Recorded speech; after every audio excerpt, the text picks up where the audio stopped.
hit your back button, it goes backwards. Now watch the bottom of the screen. There it is flashing.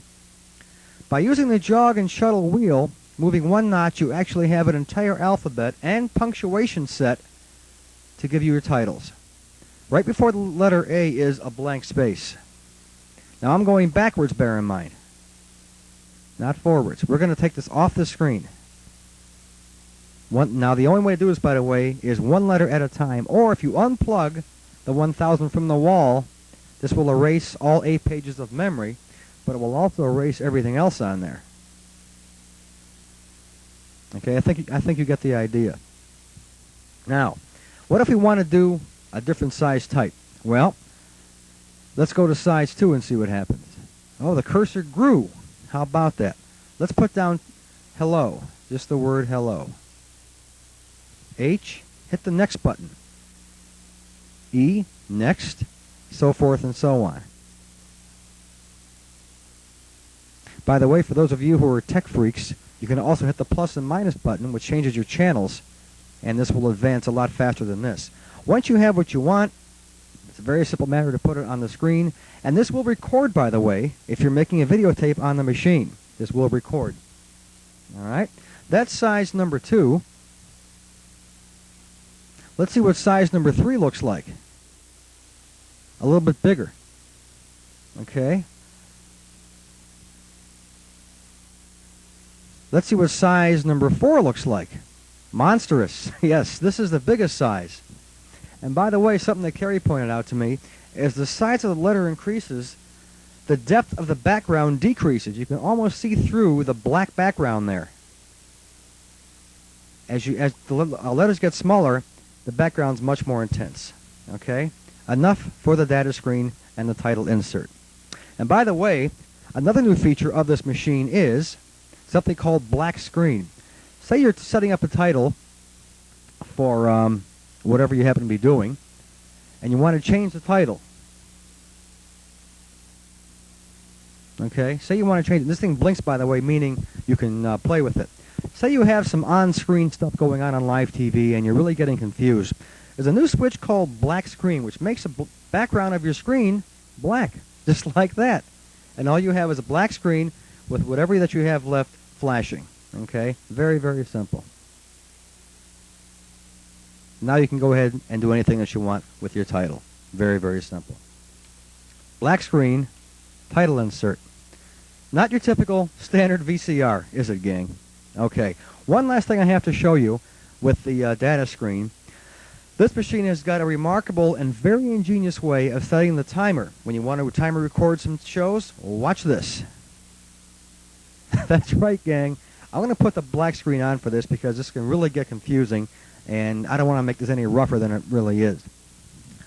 Now, this is when you go to set your timer up. What you see is the time of day at the top, the date and everything else, and you actually get a 3-week calendar showing the range of your timer. You can begin timer taping your show today on Tuesday, the 26th of May, or you can go into June up to June 13, which is a Saturday.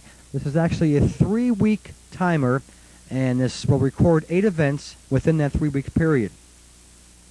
Now you see the arrow flashing by the number 26. That means if you want to begin with May 26th, which is today, on the bottom you have kind of like a capsule summary of what's going on.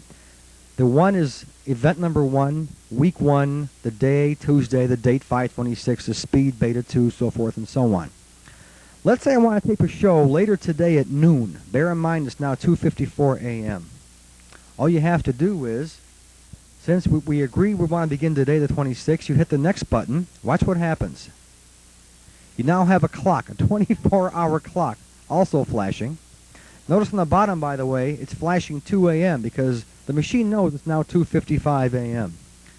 Let's advance the jog wheel once again to noon. Watch the arrow move, by the way.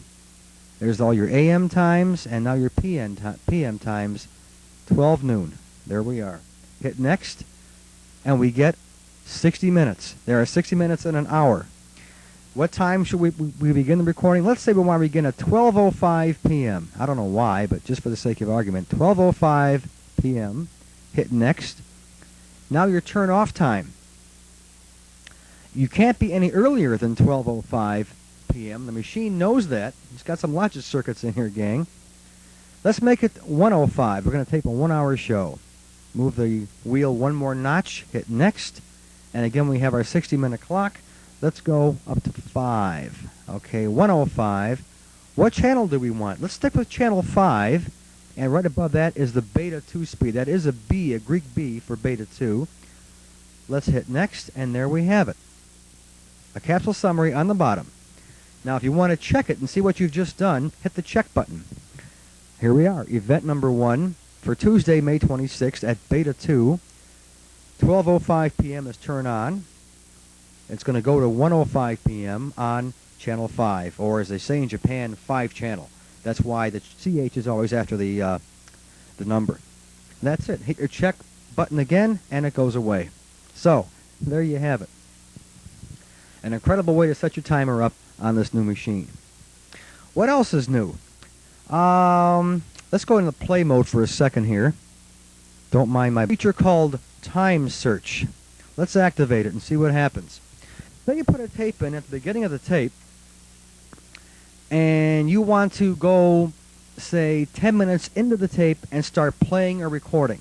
Okay? For some reason, you have a tape that's wound back to the beginning, and you just know that 10 minutes into the tape is a segment that you want to play. Just for argument's sake, we're going to put a tape in, wind it back to the beginning, and fast forward this tape by 10 minutes, and we'll see what happens to it. Okay? Okay, we have now changed tapes. What you're looking at is live TV. Let's put a tape in here for playback.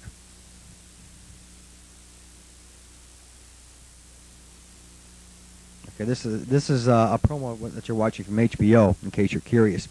We have gone about 12 seconds into this tape right now.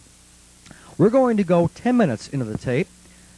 Now, by the way, this feature I'm using right now, the time search, is available only on the remote control. I don't know why they did this, but you have to access this one feature from the remote control only. Here's a good example of where a data screen comes in handy. Or, I'm sorry, the black screen. Okay. Time search is going to start right now. Put your time search on. Oh, by the way, you have to be in the stop mode to do this.